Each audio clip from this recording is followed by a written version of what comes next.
नमो सिद्धाणं नमो आयर्याणं नमो वज्झायाणं नमो लोये सौसाहुरं मङ्गलं भगवान् वीरो मङ्गलं गौतमो गणी मङ्गलं कुन्दकुन्दार्यो जैनधर्मोऽस्तु मङ्गलं सर्वमङ्गलमाङ्गल्यं सर्वकल्याणकारकं प्रधानं सर्वधर्माणां जैनं जयतु शास्त्रम् बारह अंगगिज्झा बियलियमलमूलदंसुणोत्तिलया विविहवर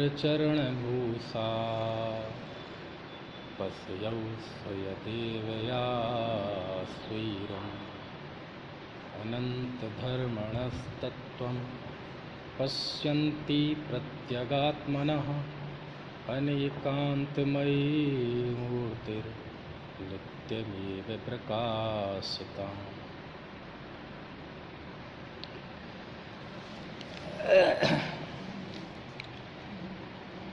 आज पूरा विश्व श्रुत पंचमी पर्व मना रहा है। अभी हमने मंगलाचरण में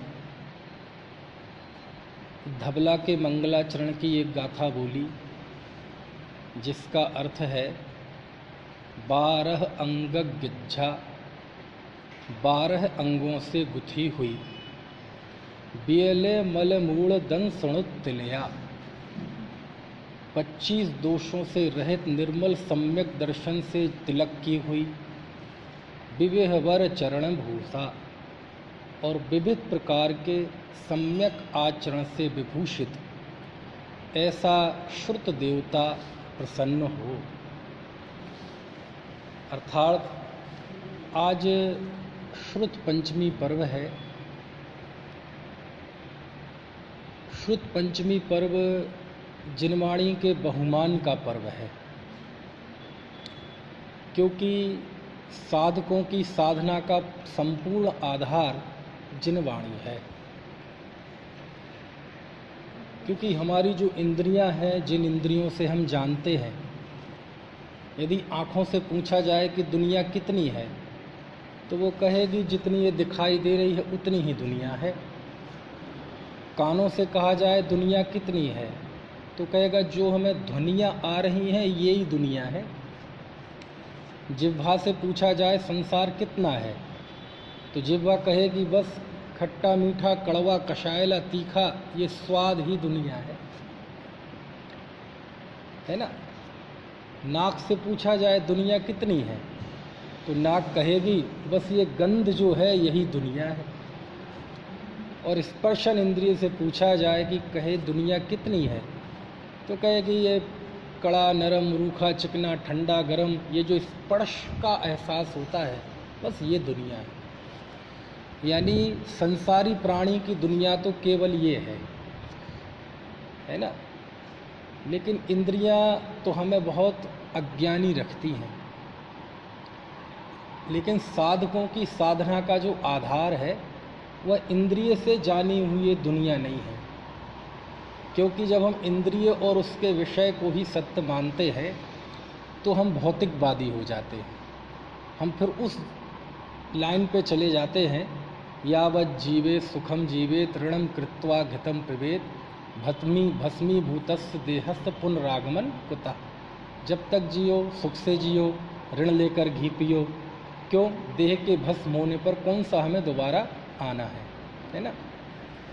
लेकिन साधकों की साधना का आधार ये इंद्रियां नहीं है। हम 6 द्रव्य, 7 तत्व, 9 पदार्थ, आत्मा परमात्मा, ये जो साधना के आधारभूत बिंदु हैं इन सब का बोध हमें आगम से प्राप्त हुआ। जब हम कहते हैं 3 लोक तो ये हमारी इंद्रियां नहीं बोलती, हमारा आगम बोलता है। इसलिए 234वीं गाथा में प्रवचन सार में लिखा है आगम चक्षु साहू इंद्रिय चक्षु सब भूदाणी देवाय ओहि चक्षु सिद्धा पुण सब विदा चक्षु। कि जैसे दुनिया के समस्त प्राणियों के लिए आँखें ही, ये जो जड़ इंद्रियां हैं यही चक्षु है, लेकिन साधु पुरुष के लिए, साधकों के लिए आगम ही चक्षु हुआ करता है। समझ में आए ना? कहने का आधार ये है कि जो कुछ भी है आज मोक्ष मार्ग के नाम पे, उस सब का आधार आगम है। सम्यक दर्शन का आधारभूत भी आगम है, आगम स्वयं सम्यक ज्ञानमय है, और सम्यक चारित्र का भी आधार आगम है। कहने का आशय ये है, वर्तमान में मुक्ति का मार्ग जो कि रत्नत्रय है, उसका आधारभूत ये आगम है, और उसके बहुमान का आज दिन है। और ये दिन उस स्थिति में और अधिक प्रासंगिक हो जाता है कि जब हम सारे भारतवर्ष में जाके देखते हैं, मंदिरों में शास्त्रों का अंबार लगा हुआ है, लोगों के घरों में शास्त्र का अंबार लगा हुआ है, अलमारियां भरी हुई हैं, लेकिन शास्त्र जब धूल खा रहे हैं, दीमक खा रहे हैं, तो ऐसी स्थिति में ये श्रुत पंचमी पर्व और अधिक प्रासंगिक हो जाता है। क्योंकि जो हमारा ऑब्जर्वेशन है पूरे भारतवर्ष का, कि जिनवाणी के श्रोता तो पैदा हो रहे हैं, लेकिन जिनवाणी के पाठक पैदा नहीं हो रहे हैं। जिस औसत में जिनवाणी का प्रकाशन हो रहा है, उसका 100वां हिस्सा भी उसके पाठक पैदा नहीं हो रहे। पुरानी पीढ़ी को कम से कम थोड़ा बहुत पढ़ते थे, लेकिन कम से कम इतना बहुमान था कि उसे घरों में, मंदिरों में सुरक्षित रखा, उनकी सेवा शुश्रूषा की, है ना, भले ही कम पढ़े।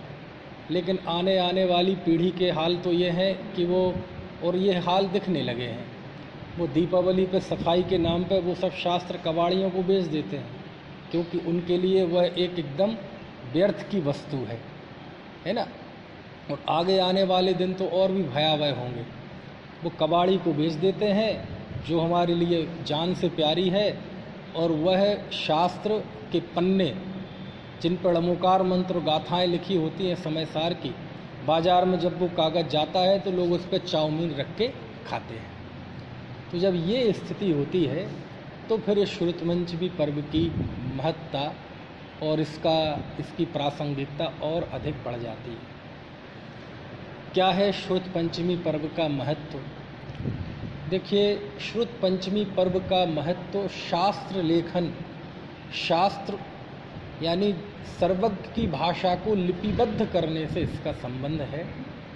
और इसकी शुरुआत आज से लगभग 2050 साल पहले आचार्य भूतबली पुष्पदंत के द्वारा प्रथम श्रुति स्कंद षटखंडागम की रचना आज के दिन पूर्ण हुई थी, जेठ शुक्ल पंचमी को। उस स्मरण में हम श्रुत पंचमी पर्व मनाते हैं। लेकिन इस लिपिबद्ध आगम का और इस परंपरा की जो अविच्छिन्नता है, उसको थोड़ा हमें समझना पड़ेगा। इसका इतिहास क्या है, जिनागम का इतिहास क्या है? कारण यह है कि इतिहास के बिना वर्तमान का मूल्यांकन नहीं होता। जिसने आज़ाद देश में ही श्वासें ली हो, उसे क्या पता कि आज़ादी क्या चीज़ है। जिसने अंग्रेज़ों की यातना झेली हो, दास्ता झेली हो, अंग्रेज़ों का उत्पीड़न झेला हो, उसे पता है आज़ादी किस चिड़िया का नाम है। तो हमें थोड़ा पता चले आज के दिन कि ये जो सामने शास्त्र विराजमान है, ये कैसे हम तक आए, ये जानना बहुत ज़रूरी है श्रुत पंचमी पर्व के अवसर पर। जैसे एक काल चक्र चलता है, एक कल्पकाल 20 कोड़ा कोड़ी सागरोपम का होता है। 10 कोड़ा कोड़ी सागरोपम की उत्सर्पणी और 10 कोड़ा कोड़ी सागरोपम की अवसर्पणी। और प्रत्येक अवसर्पणी एवं उत्सर्पणी में इस भरत क्षेत्र में 24 तीर्थंकर होते हैं। ये चूँकि अवसर्पणी काल चल रहा है, और अवसर्पणी काल के पहले 3 काल तो भोग भूमि के काल होते हैं, और फिर जो चौथा काल आता है दुष्मा सुषमा काल, उसमें 24 तीर्थंकर होते हैं। हालांकि हुंड अवसर्पणी काल की वजह से तीसरे काल के अंत में ही ऋषभदेव हुए और तीसरे काल के ही कुछ समय बचा था, 8.5 महीने 15 दिन, तब उनको निर्वाण की प्राप्ति हो गई थी। यानी इस युग में इस धर्म को, इस तत्व ज्ञान का प्रवर्तन किया आदिनाथ भगवान ने, ऋषभदेव ने। चूँकि उन्हें प्रवर्तक इसलिए कहा जाता है जैन धर्म का इतिहास में, क्योंकि उसके पहले का जो काल था वह इतना लंबा था, लगभग 18 कोड़ा कोड़ी सागरोपम। कितना? लगभग 18 कोड़ा कोड़ी सागरोपम तक धर्म नहीं था, चतुर्विध संघ नहीं था, क्योंकि पिछले 3 काल भोग भूमि के थे। 4 कोड़ा कोड़ी सागरोपम, 3 कोड़ा कोड़ी सागरोपम, 2 कोड़ा कोड़ी सागरोपम, और उसके पहले भी उत्सर्पणी के बाद के 3 काल थे, वो भी भोग भूमि के काल थे। इस तरह लगभग 18 कोड़ा कोड़ी सागरोपम तक। यानी अब एक ही सागर कितना बड़ा होता है, असंख्यों वर्षों का एक सागर होता है, 10 कोड़ा कोड़ी अध्या पल्लोपम का। तो असंख्यात वर्ष जब बीत जाते हैं एक सागर में, तो 18 कोड़ा कोड़ी सागरोपम तक धर्म की विच्छुत्ति थी। मतलब चतुर्विध संघ नहीं था, मुनि अर्जिका श्रावक श्राविका नहीं थे, मंदिर नहीं था, तीर्थ नहीं थे, समझ में आया? दान तीर्थ का प्रवर्तन नहीं था, समोषण का तो सवाल ही नहीं उठता। तो इस युग में इतने लंबे काल के बाद प्रथम तीर्थंकर ऋषभदेव हुए, इसलिए उन्हें जैन धर्म का प्रवर्तक कहा जाता है इस काल का। वैसे तो अनादि अनंत। तो राजा ऋषभदेव से जो परंपरा शुरू हुई इस तत्व ज्ञान की, 8वें तीर्थंकर तक ये अनवरत रूप से चलती रही। बीच में असंख्यों काल था, ये तो बम इतने जल्दी कर दिया। 8वें तीर्थंकर के काल तक ये अविच्छिन्न रूप से चलती रही। लेकिन जब 9वें तीर्थंकर का काल आया, सुविधिनाथ भगवान का, पुष्पदंतनाथ भगवान का, तो उसके बाद 16वें तीर्थंकर शांतिनाथ भगवान हुए। इस प्रसंग में आपको ये भी पता चलेगा कि शांतिनाथ भगवान का इतना महत्व क्यों है। शांति धारा होती है, शांति पाठ होता है, अजित धारा नहीं होती, संभव धारा नहीं होती, महावीर धारा नहीं होती। शांति धारा क्यों होती है? जब भी बात शांति की आती है, अविच्छिन्न धारा की बात आती है, तो शांतिनाथ भगवान का नाम क्यों लिया जाता है, वो भी आपको इस इतिहास में पता चलेगा। 9वें तीर्थंकर से लेके 16वें तीर्थंकर शांतिनाथ भगवान के बीच में 7 बार ऐसा समय आया कि जब धर्म की विच्छुत्ति हो गई। चतुर्विध संघ नहीं था, समोशरण, मंदिर, मुनि, अर्जिका, श्रावक, श्राविका कुछ नहीं था। 7 बार ऐसा हुआ। पहली बार हुआ सुविधिनाथ भगवान के काल में पाव पल्ल के लिए। पल्ल एक संख्या है, गणना है, जिसमें असंख्यों वर्ष होते हैं। तो पाव पल्ल के लिए धर्म की विच्छुत्ति हुई। फिर अगले तीर्थंकर हुए, धर्म की स्थापना हुई। उनके मोक्ष जाने के बाद फिर विच्छुत्ति हो गई। दूसरी बार आधे पल्ल के लिए हुई, तीसरी बार पौन पल्ल के लिए हुई, चौथी बार 1 पल्ल के लिए हुई, 5वीं बार फिर पौन पल्ल के लिए हुई, 6वीं बार फिर आधे पल्ल के लिए हुई, और फिर 7वीं बार पाव पल्ल के लिए हुई। यानी 7 बार इस चक्र में 7 बार धर्म की विच्छुत्ति हो गई। असंख्यों वर्ष तक कोई चतुर्विध संघ नहीं था, कुछ भी नहीं था, सूना हो गया, बंजर भूमि हो गई ये भारत भूमि, और यही भरत क्षेत्र आदिनाथ की भूमि। लेकिन जब 16वें तीर्थंकर शांतिनाथ भगवान हुए, तो शांतिनाथ भगवान ने जो धर्म को स्थापित किया, पुनर् उसकी स्थापना की, उसके बाद 24वें तीर्थंकर भगवान महावीर तक वो धारा टूटी नहीं, और उसके बाद भी आज तक टूटी नहीं है। इसलिए इसे कहते हैं शांति धारा। इसलिए इसका नाम क्या है? शांति धारा। कि जिस तत्व ज्ञान को, जिस अनासक्त आरहद दर्शन को शांतिनाथ भगवान ने फिर स्थापित किया, तो वो कभी टूटी नहीं। इसलिए उसको शांतिनाथ भगवान का इतना महत्व है कि उनके नाम से वो धारा चल गई कि अखंड धारा। ये धारा तो टूटनी ही है, लेकिन जो शांतिनाथ भगवान ने मोक्ष मार्ग की स्थापना की, वो टूटी नहीं। फिर उसके शांति धारा के और रूप प्रचलित हो गए, अखंड ज्योति प्रचलित हो गई। लेकिन वो सब क्या है, उसमें हमें ये सब समझना चाहिए। तो शांतिनाथ भगवान से स्थापित हुई ये धारा अंतिम तीर्थंकर भगवान महावीर तक निर्बाध रूप से चलती रही। और जब चौथे काल का 3 साल 8.5 महीने 3 साल 8 महीने 15 दिन जब बाकी थे, तो भगवान महावीर को मोक्ष हुआ। भगवान महावीर ने 30 वर्षों तक निरंतर भारत भूमि पर विहार करते करते दिव्य उपदेश दिया, लेकिन दीपावली के दिन एक दिन पहले, समझ में आए ना, वह तीर्थंकरों की वाणी का विरह हो गया और फिर दीपावली के दिन भगवान महावीर का भी विरह हो गया। भगवान महावीर के मोक्ष जाने के बाद आगे के 62 सालों में तीर्थंकर तो कोई हुआ नहीं, लेकिन 3 अनुबद्ध केवली हुए, है ना। कौन कौन से? गौतम स्वामी, सुधर्मा स्वामी और जम्बू स्वामी। ये 3 अनुबद्ध केवली का अर्थ तो जानते हैं ना आप। जिस दिन भगवान महावीर को मोक्ष हुआ उसी दिन गौतम स्वामी को केवल ज्ञान हुआ। जिस दिन गौतम स्वामी को मोक्ष हुआ उसी दिन सुधर्मा स्वामी को केवल ज्ञान हुआ, और जिस दिन सुधर्मा स्वामी को मोक्ष हुआ उस दिन जम्बू स्वामी को केवल ज्ञान हुआ। इसलिए इन्हें कहते हैं अनुबद्ध केवली। और ये कोई आश्चर्यजनक घटना नहीं है, ये सभी तीर्थंकरों के काल में ऐसा होता है। भगवान ऋषभदेव के 84 अनुबद्ध केवली थे। कितने थे? 84 अनुबद्ध केवली। खैर, तो महावीर के बाद ये 3 अनुबद्ध केवली हुए।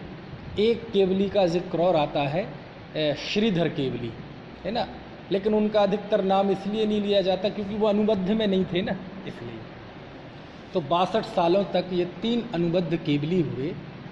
उसके बाद केवलियों का भी विरह हो गया, क्योंकि आप जानते हैं अवसर्पणी काल है। ये अवसर्पणी काल में सब कुछ हमारे हाथ से खिसकता जाता है, चीज़ें हाथों से निकलती जाती हैं। मनुष्य की आयु, बुद्धि, बल, भोगोपभोग की सामर्थ्य, आत्मबल, ये सब कुछ तो घटता ही है ना। लेकिन उसी के अनुसार ये हमारे हाथों से ये चीज़ें भी चलती जाती हैं। पहले तीर्थंकर का विरह हो गया, फिर केवलियों का भी विरह हो गया, फिर 62 सालों बाद फिर कोई केवली नहीं हुआ। फिर परंपरा शुरू हुई श्रुत केवलियों की। किनकी परंपरा शुरू हुई? श्रुत केवलियों की परंपरा शुरू हुई, जिसमें आगे के 100 साल में 5 श्रुत केवली हुए। विष्णु, नंदीमित्र, अपिराजित, गोवर्धन और भद्रबाहु। ये 5 श्रुत केवली हुए बाद के 100 सालों में। और ये 5 श्रुत केवली जिन्हें द्वादशांग का ज्ञान था। द्वादशांग वो जिसकी रचना किसने की थी? गणधर गौतम स्वामी ने की थी। उस द्वादशांग को उन्होंने कोई लिपिबद्ध नहीं किया था, सूत्रात्मक तौर पर रचना की थी। और जिन्हें उन 12 अंगों का ज्ञान होता है वह श्रुत केवली कहलाते हैं, है ना। और बहुत महिमावंत जीव होते हैं। यानी श्रुत ज्ञान का सर्वोत्कृष्ट जिसके विकास हो गया हो वो पुरुष कहलाते हैं श्रुत केवली। शास्त्रों में लिखा है कि केवली और श्रुत केवली में केवल प्रत्यक्ष और परोक्ष का ही फर्क है। बाकी जैसे केवली सबको प्रत्यक्ष जानते हैं, श्रुत केवली सारी दुनिया को परोक्ष जानते हैं। ऐसा समय ने और करवट ली, श्रुत केवलियों का भी विरह हो गया। उसके बाद के 183 वर्षों में 11 आचार्य ऐसे हुए, विशाखा आचार्य, प्रोष्ठिल आचार्य आदि, जिन्हें 11 अंग और 10 पूर्व का ज्ञान था। क्योंकि 11 अंग और 12वें अंग, जो 12वां अंग है जिसका नाम है दृष्टिवाद, उसमें 14 पूर्व है, 5 भेद हैं उसके, सूत्र, परिकर्म, चूलिका, पूर्वगत और प्रथमानुयोग। तो उसमें पूर्वों के 14 भेद हैं। उन 14 पूर्वों का बहुत महत्व है, क्योंकि वो 14 पूर्व इतने बड़े हैं कि वो 14 पूर्व एक तरफ रख दिए जाएं, यानी 12वें अंग का केवल पूर्वगत ये भेद एक तरफ रख दिया जाए और बाकी 11 अंग और बाकी 4 भेद एक तरफ रख दिए जाएं, तो ये पूर्व तब भी बहुत बड़े हैं। समझ में आया?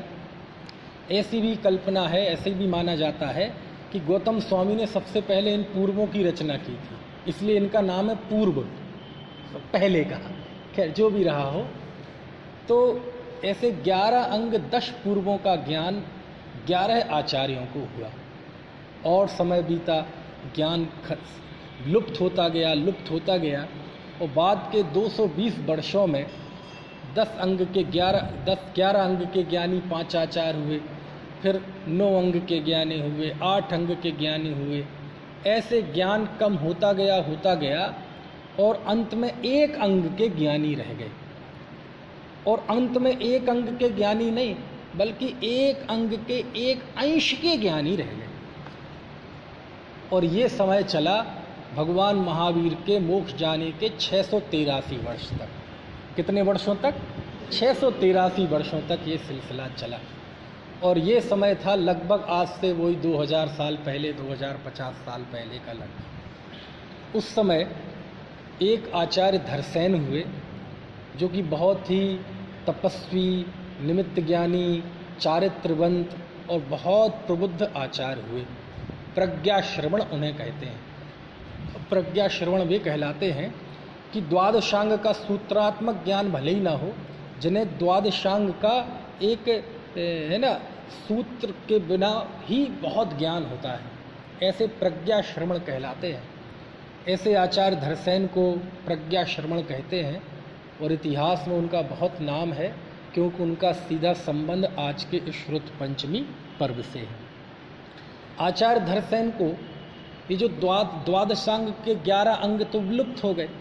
जो 12वां अंग था, 12वें अंग के 5 भेद थे, उसमें जो पूर्वगत है, पूर्वगत को ही हम शॉर्ट फॉर्म में कह देते हैं पूर्व, उसमें 14 पूर्व हैं।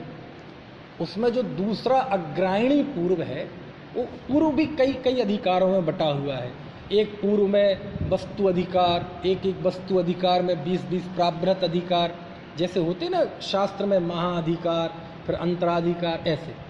तो दूसरा जो अग्रायणी पूर्व था, उस दूसरे अग्रायणी पूर्व में जो 5वां वस्तु अधिकार है, उस वस्तु अधिकार में 20 प्राभृत अधिकार है।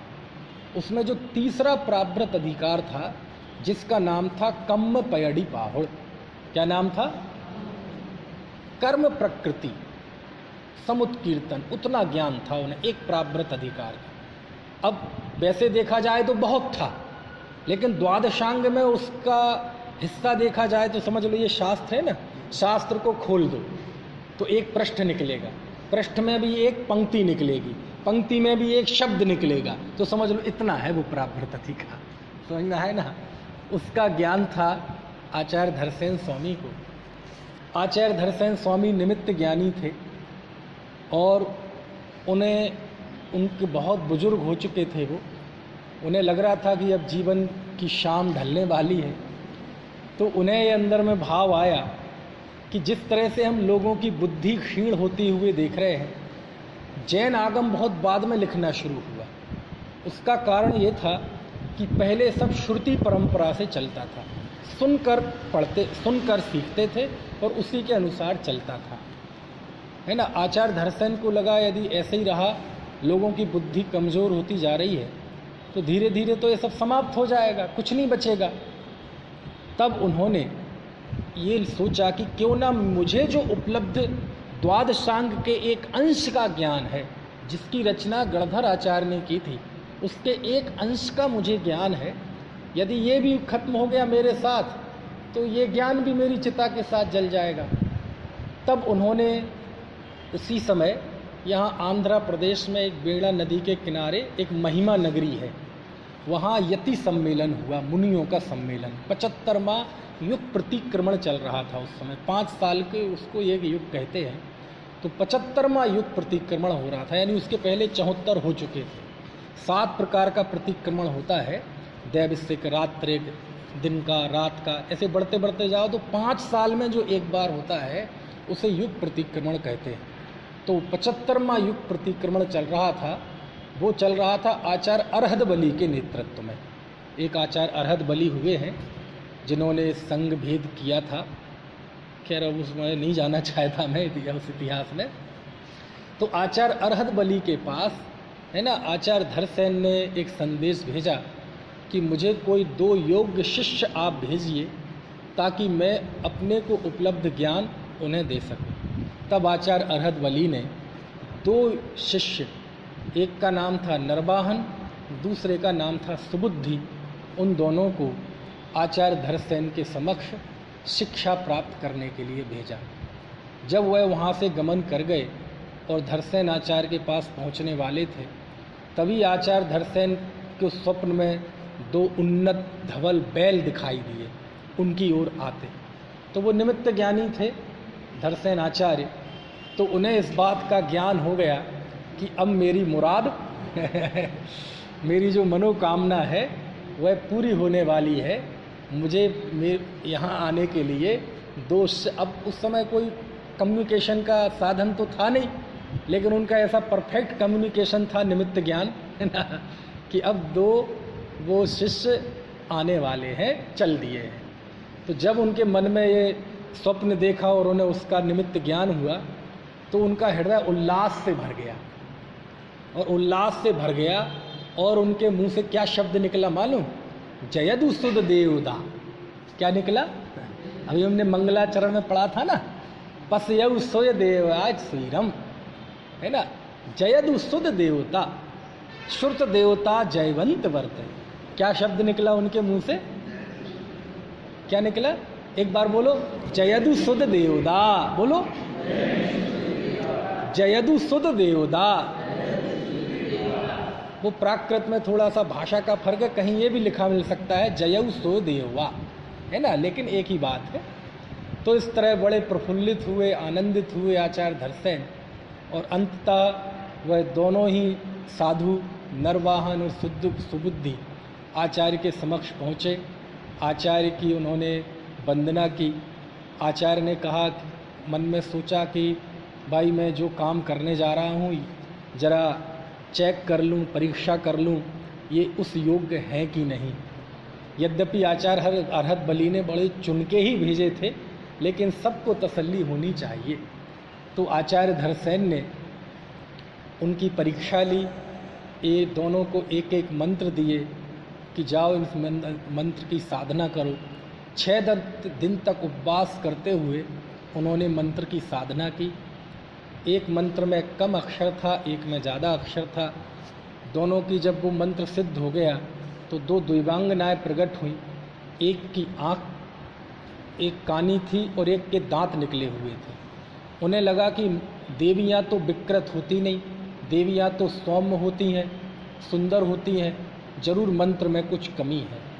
तो उन्होंने स्वयं अपने गुरु बने और उस मंत्र की शुद्धि की, और फिर उन्होंने मंत्र को सिद्ध किया, और फिर सर्वांग सुंदर सौम्य मुद्राधारी देवियाँ प्रकट हुईं। उन्होंने कहा हम आपकी सेवा में हैं। तब उन्होंने कहा ये तो हमने अपनी आचार्य की आज्ञा से किया है, हमें आपकी किसी सेवा की आवश्यकता नहीं है। और वो देवियाँ चली गईं। और फिर धरसेन आचार्य के समक्ष जाके उन्होंने वृत्तांत कहा। धरसेन आचार्य बहुत प्रसन्न हुए, है ना, कि हमने जो शिष्य हमें प्राप्त हुए हैं।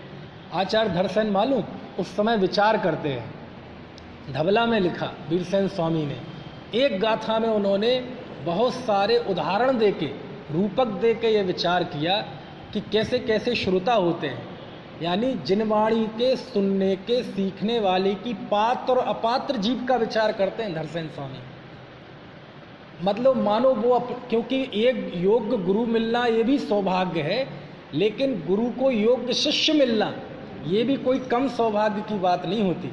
तो वो योग्यता का विचार करते हैं कि देखो कितने ही शिष्य होते हैं, कितने ही जिनवाणी के सेवक ये मिट्टी की तरह होते हैं कि जब जिनवाणी सुनते हैं तो इनके हृदय बड़ा कोमल हो जाता है, आहा सब कुछ छोड़ दूं।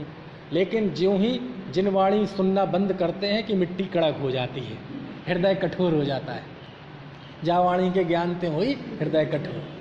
कितने ही श्रोता होते हैं सांप की तरह होते हैं कि ये इन्हें कितना ही बढ़िया दूध पिलाओ, लेकिन ये क्या उगलते हैं? जहर उगलते हैं। कैसे ही श्रोता होते हैं वो जोंक की तरह होते हैं, वो गाय के स्तन पे चिपक जाते हैं, वहीं पे बढ़िया दूध भी है वो नहीं पीते। क्या पीते हैं? गंदा खून पीते हैं, और तब तक पीते हैं कि जब तक वष्ट ना हो जाए, पेट मर ना जाए। ऐसी जिनवाणी के श्रोता, जिनवाणी में वैराग्य है, तत्व ज्ञान है, सब है, वो नहीं पीते। लेकिन जिनवाणी में जो शिथिलाचार की बातें होंगी वो पी लेंगे और स्वच्छंद होंगे। ऐसे विचार कर रहे हैं धरसेन स्वामी। कितने ही श्रोता होते हैं, ये तोते की तरह होते हैं कि सुनते हैं और मुंह से बोल देते हैं, रट के निकाल देते हैं। कितने ही श्रोता होते हैं वह गाय की तरह होते हैं, सूखी घास खाते हैं लेकिन देते दूध है। समझ में आया ना? थोड़ा सुनते हैं लेकिन उनके जीवन में परिवर्तन बहुत होता है। कितने ही श्रोता होते हैं वो तराजू की तरह होते हैं, हर चीज़ को युक्ति से न्याय से तौलते हैं, क्या सत है क्या असत है, ऐसा समझ में। तो ऐसे श्रोताओं का विचार करते हैं धरसेन स्वामी, और उन्हें लगा कि आज मुझे योग्य शिष्य मिल गए। समझ में आया ना? और उसी परंपरा से फिर बाद में शास्त्रों में बहुत आया श्रोताओं का बंटवारा। उन्हीं आचार्य के धरसेन स्वामी ने विचार किया था। खैर, फिर उन्होंने वह उपलब्ध ज्ञान दोनों ही आचार्यों को दिया, और उनकी वह शिक्षा आषाढ़ कृष्ण एकादशी के दिन पूरी हो गई। शिक्षा, दीक्षा नहीं, शिक्षा, है ना? और फिर आचार्य धरसेन स्वामी, चूँकि उनके अब संन्यास का और देह विलय का, दिवंगत होने का समय नज़दीक आ रहा था, तो उन्हें लगा कि दोनों ही आचार्य थोड़े विचलित ना हों, है ना? हर व्यक्ति को ऐसा भाव आता है। तो उन्होंने उन्हें वहाँ से विदा कर दिया कि अब आप लोग स्वतंत्र हैं, गमन कीजिए, मेरी आपको शिक्षा पूरी हो गई। उसके बाद वो वहाँ से चले गए। उसके बाद धरसेन आचार्य का उल्लेख नहीं आता। ऐसा पढ़ने में आया था कि फिर उसके बाद उनका इंगनी मरण हो गया, यानी संन्यास मरण हो गया, क्योंकि उसके बाद कोई उल्लेख नहीं आता।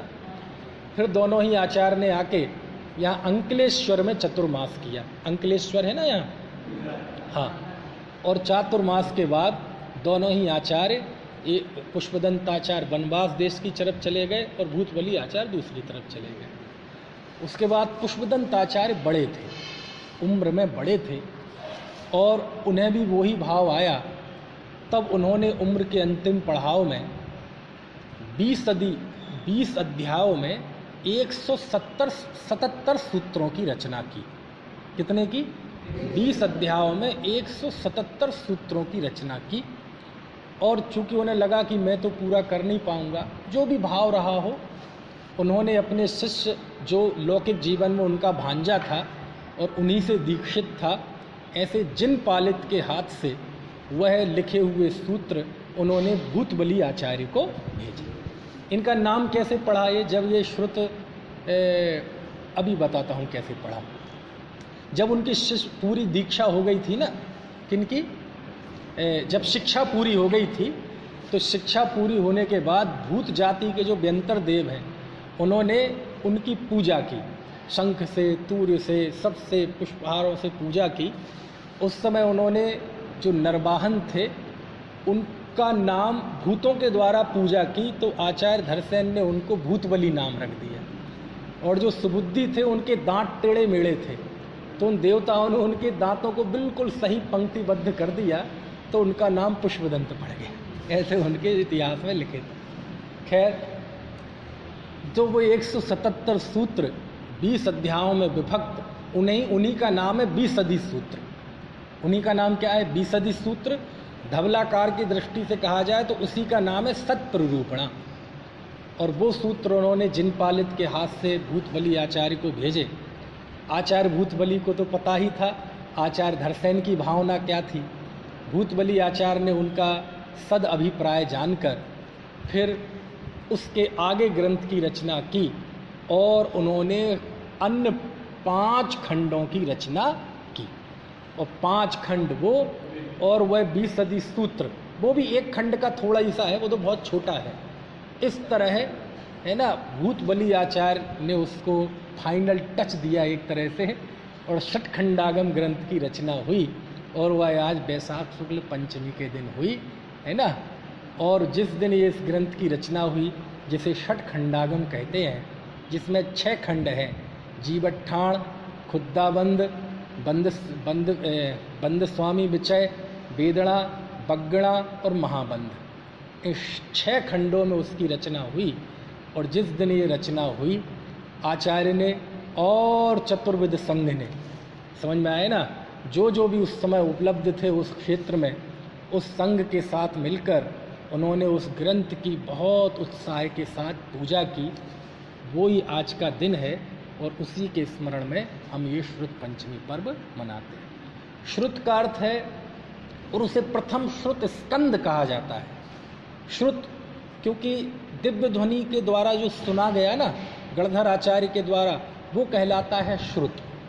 और जब उस सुनी हुई बात का स्कंद, स्कंद समझ गए आप? पर पुद्गल के दो भेद होते हैं ना, परमाणु और स्कंद। तो स्कंद मतलब परमाणुओं का बंधन। ऐसे ही यहाँ जो जिन वचन सुने गए, उन सुने हुए वचनों का, जो कि वचनात्मक थे, शब्द वर्गणात्मक थे, उनको जब पूथ दिया गया तो उसको कहते हैं स्कंद। क्या बोलते हैं उसे? स्कंद। समझ में आया ना? और ये आज के दिन हुआ। तो इस तरह आज के दिन इस युग के प्रथम श्रुत स्कंद षटखंडागम की रचना परिपूर्ण हुई। इस स्मरण में हम ये श्रुत पंचमी पर्व मनाते हैं। जिस समय ये षटखंडागम की रचना हुई, उसी के समानांतर लगभग 10-20 साल आगे पीछे होगा, उस समय आचार्य गुणधर ने कषाय पाहुड़ की रचना की थी। जैसे धरसेन स्वामी को द्वादशांग के एक अंश का ज्ञान था, ऐसे ही गुणधर स्वामी को भी 5वें ज्ञान प्रवाद नाम के पूर्व के 10वें वस्तु अधिकार के चौथे प्राव्रत अधिकार का ज्ञान था, जिसका नाम था पेज्य दोष पाहुड़। क्या नाम था? पेज्य यानी होता है राग, और दोष यानी होता है द्वेष। तो राग द्वेष पाहुड़, और राग द्वेष का एक नाम कहें तो है कषाय। तो उन्होंने नाम रखा उसका कषाय पाहुड़। पाहुड़ का अर्थ क्या होता है? पाहुड़ का अर्थ जो तीर्थंकर की है ना उपदेशानुसार जो कुछ कहा जाए उसे कहते हैं पाहुड़। जो पाहुड़ का अर्थ भेंट भी होता है। पाहुड़ का अर्थ जो पदों के द्वारा प्रस्फुटित हो उसे भी पाहुड़ कहते हैं। कुल मिला के ये जो द्वादशांग जो सर्वज्ञ की वाणी है, उस सर्वज्ञ की वाणी, वो जो एक एक विषय छोटे छोटे चैप्टर्स में बंधे हुए हैं, उनको ही क्या कहते हैं? पाहुड़। तो इस तरह उन्होंने कषाय पाहुड़ की रचना की, और ये भी लगभग उसी समय की रचना है। लेकिन फिर भी षटखंडागम को प्रथम महत्व इसलिए दिया जाता है, शायद उसके पीछे कारण ये हो क्योंकि उस ग्रंथ के लेखन के साथ एक ये मिशन, एक अभियान और एक अलग तरह की भावभूमि जुड़ी हुई है, कुछ कहानी जुड़ी हुई है। और जिसके साथ कुछ कहानी जुड़ जाए उसका तो रहता ही है लोक में नाम। लेकिन कषाय पाहुड़ भी उसी के दौरान लिखा गया। ऐसा भी संभावना है कि वो षटखंडागम के पहले भी लिखा गया। समझ में आए ना? 180 गाथाओं में आचार्य ने कषाय पाहुड़ की रचना की। तो ये दोनों मिलके ही प्रथम श्रुत स्कंद थे। उसी दौरान आचार्य कुंद देव का अवतार हुआ।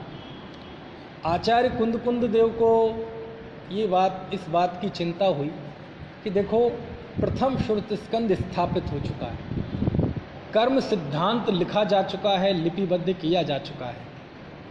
किनके द्वारा? भूतबली पुष्पदंत आचार्य के द्वारा, गुणधर आचार्य के द्वारा, है ना। लेकिन 8 कर्म, 148 प्रकृतियाँ, है ना, 14 गुण स्थान, 14 मार्गणा स्थान, प्रकृति बंध, प्रदेश बंध, स्थिति बंध, अनुभाग बंध, ये सब ज्ञान के गेय तो हो सकते हैं, लेकिन दृष्टि का विषय नहीं हो सकते। इनसे ज्ञान की वृद्धि तो हो सकती है, लेकिन प्रयोजनभूत जो 7 तत्व और भेद विज्ञान और भगवान आत्मा, ये इसके द्वारा प्राप्ति नहीं हो सकती। इसके आधार से समता सुख प्रकट नहीं हो सकता। इसके आधार से मात्र ज्ञान की वृद्धि हो सकती है। तब उन्होंने संकल्प लिया कि पूर्वाचार्यों ने प्रथम श्रुत स्कंद के रूप में बंध तत्व का निरूपण किया है। मैं निर्बंध आत्म तत्व को दिखाऊंगा। कैसे दिखाऊंगा? निज वैभव से दिखाऊंगा। दिखा दूं तो क्या करना? तुम प्रमाण करना, कहीं चूक हो जाए तो छल ग्रहण नहीं। तब आचार्य कुंद ने उस समय द्रव्यान योग की नींव रखी। किसकी नींव रखी? द्रव्यान योग की नींव रखी। और कुंद देव ने 84 पाहुड़ों की रचना की। 84 पाहुड़ मतलब एक एक पाहुड़ एक एक ग्रंथ है। 12-13 तो आज उपलब्ध भी हमारे पास, समय पाहुड़ है ना, पवयणसार, पंचत्थिकाय संग्रह, ऋयम सार, और उसके बाद दंसण पाहुड़, सुत्त पाहुड़, चरित्र पाहुड़, भाव पाहुड़, मोक्ष पाहुड़ है ना, लिंग पाहुड़, सील पाहुड़, ये अष्टपाहुड़ 8 ग्रंथ हैं ये। भले ही एक स्थान पे हमने प्रकाशित कर दिए, 8 ग्रंथ हैं ये। उसके बाद है ना रैणसार भी उनकी रचना मानी गई है, बहुत मतभेद है हालांकि, 10 भक्तियां हैं उनकी, बारसाणु व्याख्या है, इतना तो उपलब्ध है। लेकिन 84 पाहुड़ों की रचना की कुंद देव ने। अभी मैं उसमें ज़्यादा डिटेल में नहीं जाऊंगा। आज श्रुत देवता के स्मरण का दिन है। किसका दिन है? तो आज हम जरा देखें कि श्रुत देवता कैसे परिपक्व हुआ, कैसे ये श्रुत रूपी वृक्ष आज बहुत विशाल वट वृक्ष के रूप में हमारे सामने मौजूद है। तो प्रथम श्रुत स्कंद सिद्धांत को स्थापित किया भूतबली पुष्पदंताचार्य ने, द्रव्यानुयोग को स्थापित किया जिसे द्वितीय श्रुत स्कंद कहते हैं कुंद देव। उस समय आचार्य यति वृषभ ने करणानुयोग को स्थापित किया। आचार्य यति वृषभ यानी गुणधर आचार्य के शिष्य थे आर्यमंशु नागहस्ती, और उनके शिष्य आचार्य यति वृषभ। आचार्य यति वृषभ ने उस समय त्रिलोक पन्नति की रचना करके पंचम काल के जीवों को उपकार किया। क्योंकि आज जितना भी ज्ञान विज्ञान है, सिद्धांत और द्रव्यानुयोग के अलावा है ना, 3 लोक का नक्शा है ना, भरत क्षेत्र, जम्बूद्वीप, मध्यलोक, आर्यखंड, 7 नरक भूमियाँ, 16 स्वर्ग, अनुत्तर, अनुदेश, सिद्धशिला, उत्सर्पणी, अवसर्पणी, सुषमा दुष्मा, और उसके बाद भूतकाल की 24, वर्तमान की 24, भविष्य की 24, ये सारा वर्णन पूरी सूक्ष्मता के साथ इस युग में प्रथम बार किसी ने लिपिबद्ध किया, तो आचार्य यति वृषभ ने किया। कौन से ग्रंथ में? त्रिलोय पन्नति ग्रंथ। समझ में आया ना? त्रिलोक प्रज्ञप्ति त्रिलोय पन्नति ग्रंथ बहुत महान ग्रंथ है? हाँ, सब इतना विस्तृत विवेचन किया, इंच का नहीं, इंच के भी अनंत में भाग तक का वर्णन किया है आचार्य ने। अब मैं करणानुयोग में भी जाना नहीं चाहता, इतना सूक्ष्म वर्णन उन्होंने किया। बाद में जितना भी प्रथमानुयोग लिखा गया, पुराण साहित्य लिखा गया, सबका आधार त्रिलोय पन्नति है। क्योंकि उसमें आचार्य ने 63 शलाका पुरुष जो हुए ना, 24 तीर्थंकर और 12 चक्रवर्ती, नारायण, प्रतिनारायण और बलभद्र, सबका उन्होंने पूरा विवरण उसमें दिया है। इनके जन्म, इनके माता पिता है ना, तीर्थंकर वगैरह हैं, उनकी तिथियां, पंच कल्याणकों की, एक एक तीर्थंकर के बीच में कितना विरह काल है, एक एक आचार्य के उसमें कितने अनुबद्ध केवली, कितने गणधर, कितने श्रावक, कितनी श्राविकाएं, कितनी, एक पूरा विवरण दिया है। ज्ञान विज्ञान का भंडार है त्रिलोय पन्नति। यानी जितना साहित्य रचा गया, पुराण साहित्य, सारे पुराण साहित्य का पूरा टेक्निकल वर्णन, पूरी तिथियां, पूरा रूपरेखा, सनाप्सिस किसने तैयार की थी? आचार्य यति वृषभ ने तैयार है। हाँ, अरे एक एक चीज काल परिवर्तन का उन्होंने पहली बार वर्णन किया, 3 लोक का उन्होंने पहली बार वर्णन किया। इस तरह उन्होंने इस हमारे जैन ज्योग्राफी है ना, और काल परिवर्तन, इस तरह से करणानुयोग की नींव उन्होंने रखी। उसी समय लगभग, ये सब जो बता रहा हूँ ना, आज से लगभग 2000 साल पहले का बता रहा हूँ। आप इस समय के पहिए को घुमाइए और जाइए जरा उस समय पर। उस समय एक आचार्य बट्टकेर हुए, उन्हें लगा कि देखो ज्योग्राफी लिखी जा चुकी है, कर्म सिद्धांत लिखा जा चुका है, द्रव्यानुयोग लिखा जा चुका है, लेकिन अभी एक सेक्टर बाकी है। तब उन्होंने मूलाचार ग्रंथ की रचना की, चरणानुयोग को स्थापित किया, और उन्होंने उसमें मुनियों का आचरण लिपिबद्ध किया। उसी समय आचार्य शिवकोटि हुए, जिन्होंने भगवती आराधना में पुनः 4 आराधनाओं का वर्णन करके एक साधक मुनि किस तरह संलेखना अंगीकार करते हैं, किस तरह अपने जीवन के अंतिम क्षणों में समता, रस समता भावपूर्वक देह का त्याग करते हैं, इसका बड़ा वीर रस में, ओजस्वी शैली में वर्णन किया, और मुनि के चारित्र प्रधान उस भगवती आराधना ग्रंथ की रचना। समझ में आ रही है बात? लेकिन उस समय लगभग जितना साहित्य लिखा जा रहा था आगम, वो सब प्राकृत भाषा में था। कौन सी भाषा में? प्राकृत भाषा में, क्योंकि प्राकृत जन भाषा थी, संस्कृत विद्वानों की भाषा थी।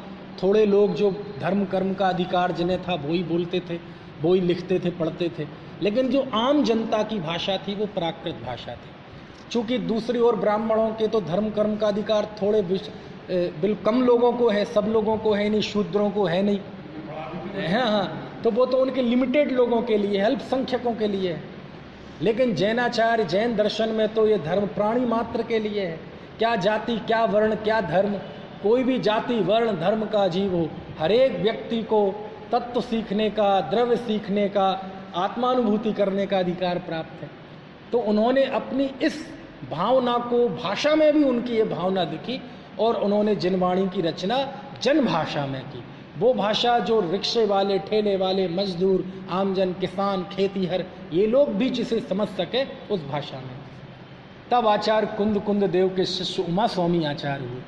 उन्हें ये लगा कि उस समय विद्वानों के बीच में जो तत्व चर्चा होती थी, शास्त्रार्थ, उस समय हर एक धर्म का एक प्रतिनिधि ग्रंथ था जो कि सूत्रात्मक था और संस्कृत में था। चाहे जैमिनीय सूत्र कह लो, चाहे महर्षि पतंजलि के योग सूत्र कह लो, चाहे महर्षि कणाद के वैशेषिक सूत्र कह लो।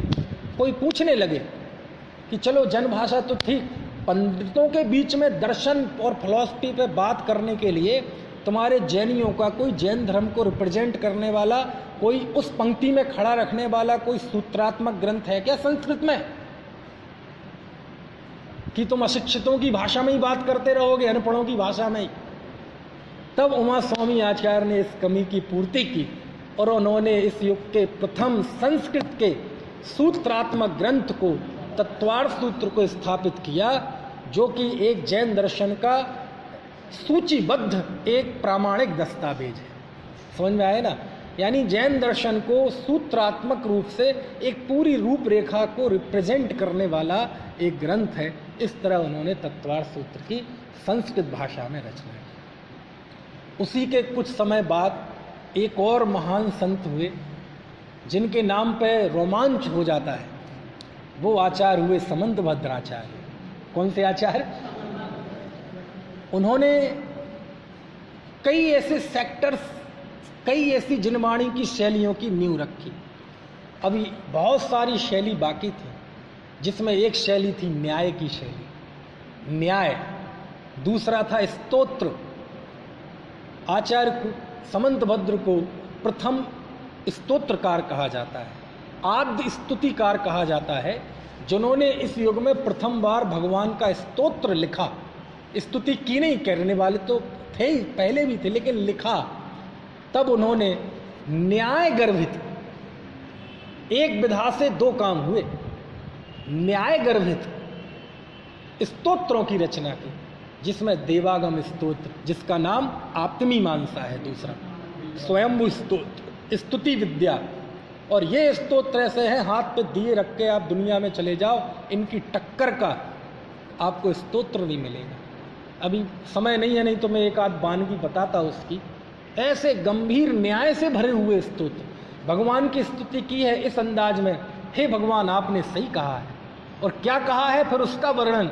लेकिन आपके इस सत्य को ये दुनिया नहीं समझती, तो दुनिया के उस अज्ञान का वर्णन, कि दुनिया में क्या क्या अज्ञान चलता है और आपने कैसे तत्व ज्ञान का निरूपण किया। तो जैन न्याय को प्रतिष्ठित किया किसने? आचार्य समंतभद्र स्वामी। स्तोत्र साहित्य को प्रतिष्ठित किया आचार्य समंतभद्र स्वामी ने। और उसी समय उन्होंने ही सोचा कि देखो, मुनियों का आचरण तो लिखा जा चुका है, लेकिन अभी श्रावकों का आचरण लिपिबद्ध नहीं है। तब उन्होंने रत्नकर्ण श्रावकाचार्य की रचना की। समझ में आया ना?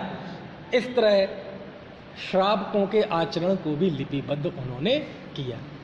और इस तरह से ये जो नींव रखी गई आज से 2000 साल पहले इन श्रुतधर आचार्यों ने, और उसके बाद के प्रभावक आचार्यों ने, प्रस्थापक आचार्यों ने खूब उस पर टीकाएँ लिखी, उस परंपरा में खूब मौलिक ग्रंथ लिखे।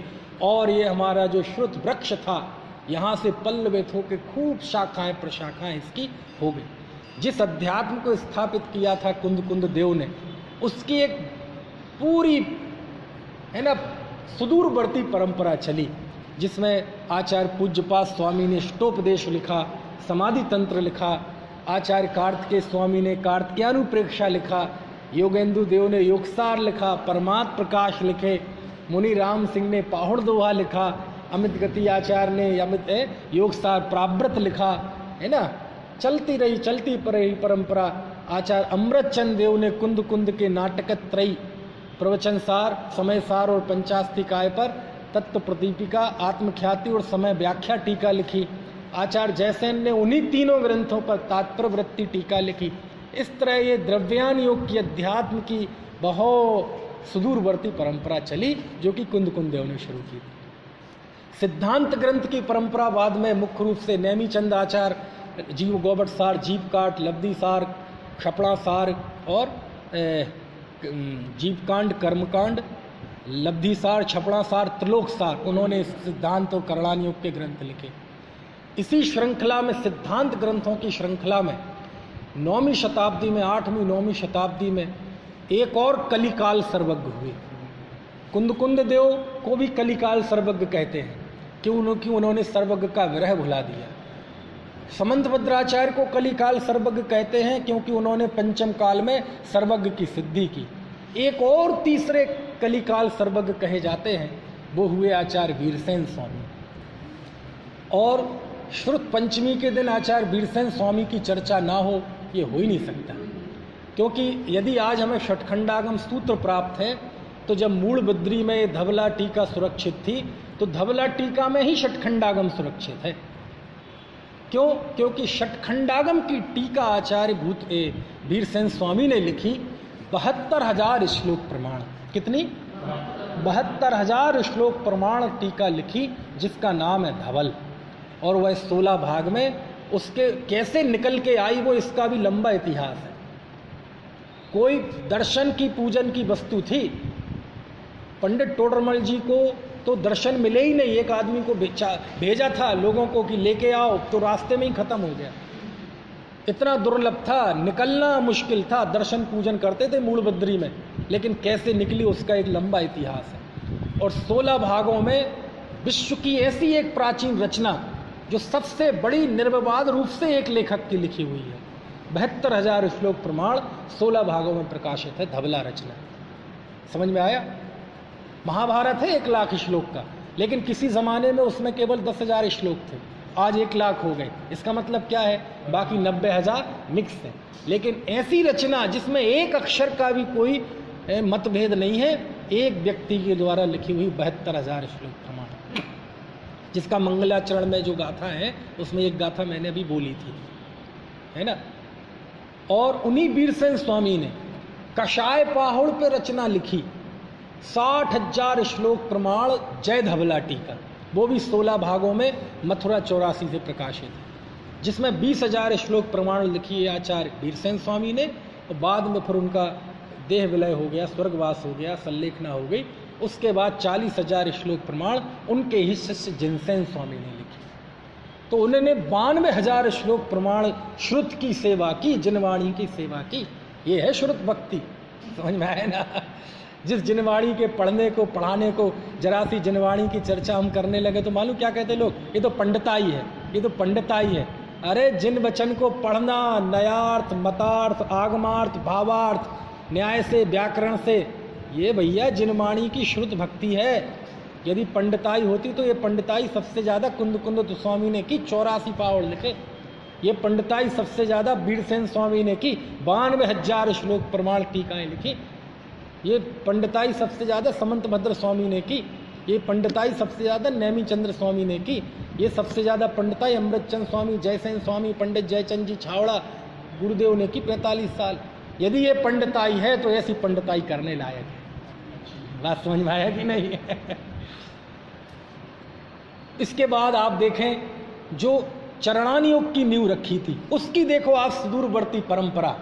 चारित्र सार लिखा गया, अनगार धर्मामृत लिखा गया, श्रावकों का आचरण को लिपिबद्ध करते हुए वसुनंदी श्राप का आचार, अमित गति श्राप का आचार, ज्ञानानंद श्राप का आचार, लाटी संहिता, पद्मनंदी पंचविंशति का, पुरुषार्थ सिद्धि उपाय, एक पूरी आचरण की हजारों की तादाद में ग्रंथ है। तो जो मेरे मुंह पे आ रहा हूं मैं बता रहा हूं। न्याय को जिस प्रतिष्ठित किया था समंत भद्राचार्य ने, न्याय के आज 300 ग्रंथों की लिस्ट लगभग है, और ज़्यादा ही हो गई होगी अब तक। तो हम तो 5-7 के नाम जानते हैं, परीक्षा मुख, राजवार्तिक, श्लोक वार्तिक, है ना, प्रमेय कवल मार्तंड, प्रमेय रत्नमाला, आप्त परीक्षा, है ना, ये 5, 7, 8, 10 के नाम गिना देंगे, 300 की लिस्ट है।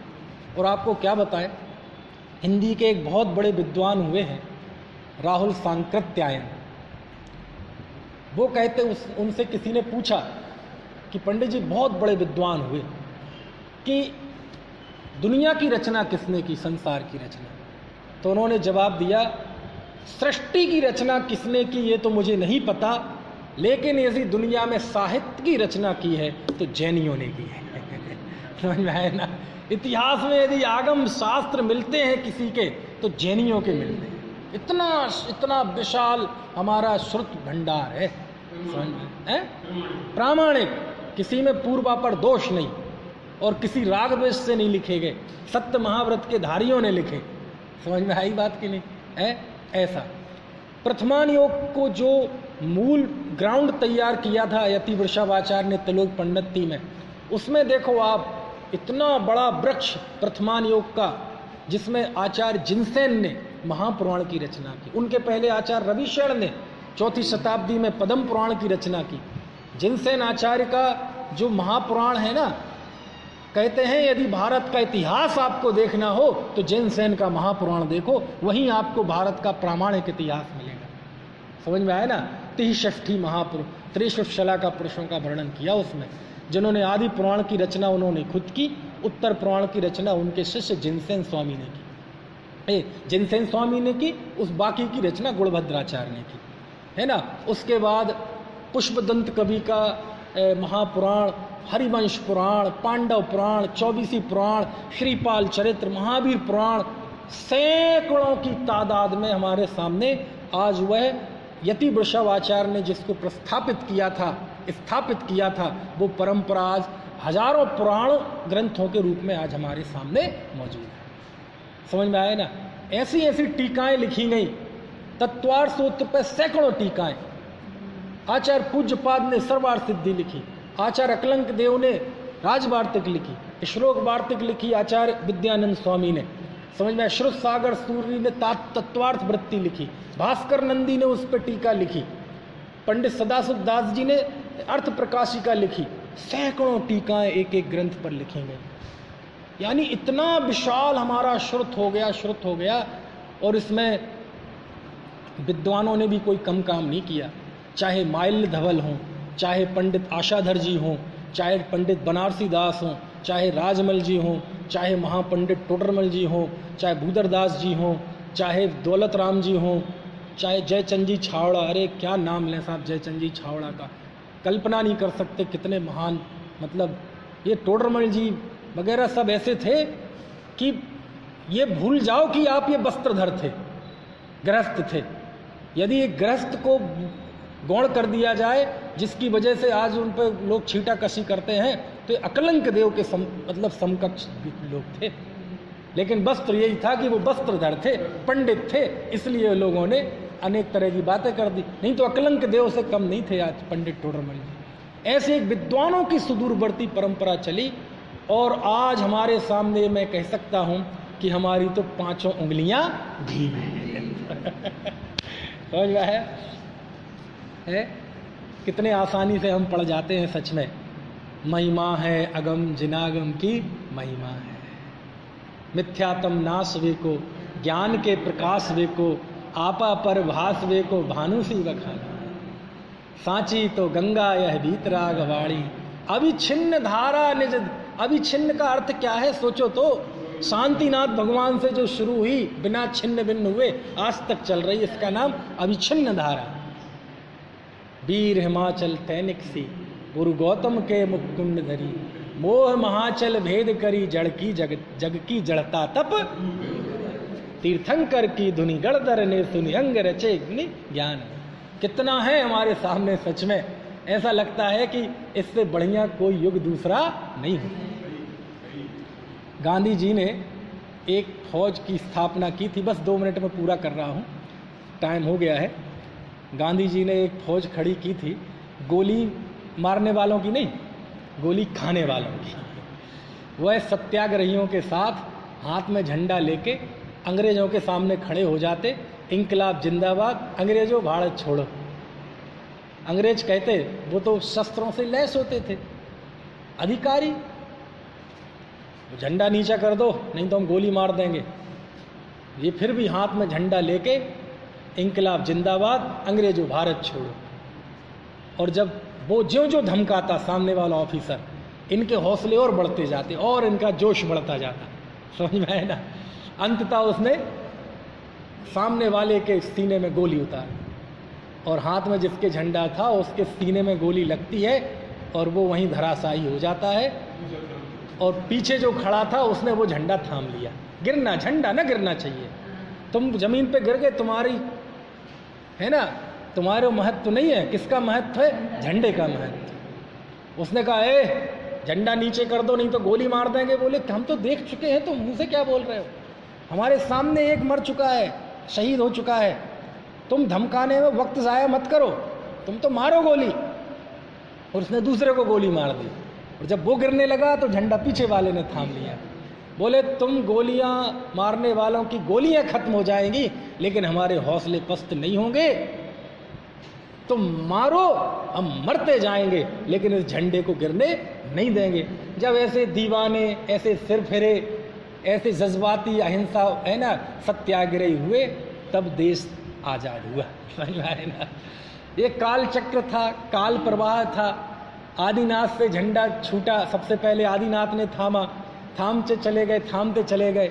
बीच में 7 बार विच्छुत्ति हुई लेकिन शांतिनाथ भगवान ने फिर थामा। फिर क्रम क्रम से भगवान महावीर के हाथ से झंडा छूटा। अनुबद्ध केवलियों ने थामा, उनसे झंडा छूटा। श्रुत केवलियों ने थामा, उनसे छूटा, है ना। अंगधारियों ने थामा, उनसे छूटा। आचार्य धरसेन स्वामी ने थामा, पुष्पदंत भूतबली ने थामा, गुणभद्राचार्य ने थामा, कुंद कुंद ने थामा, है ना। अकलंक देव ने थामा, विद्यानंदी स्वामी ने थामा, नैमीचंद सिद्धांत देव ने थामा, वीरसेन स्वामी ने थामा, जयसेन स्वामी ने थामा, जिनसेन स्वामी ने थामा, योगेंद्र देव ने थामा, बादी सिंह ने थामा, जटासेन नंदी ने थामा, है ना। अमित गति आचार्य ने थामा। अरे किन किन का नाम ले भैया, इतनी लंबी श्रृंखला है ये। समझ में आए ना?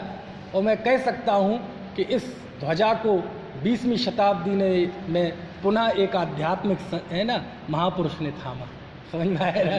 जिसे आध्यात्मिक सत्पुरुष कांजी स्वामी कहते हैं।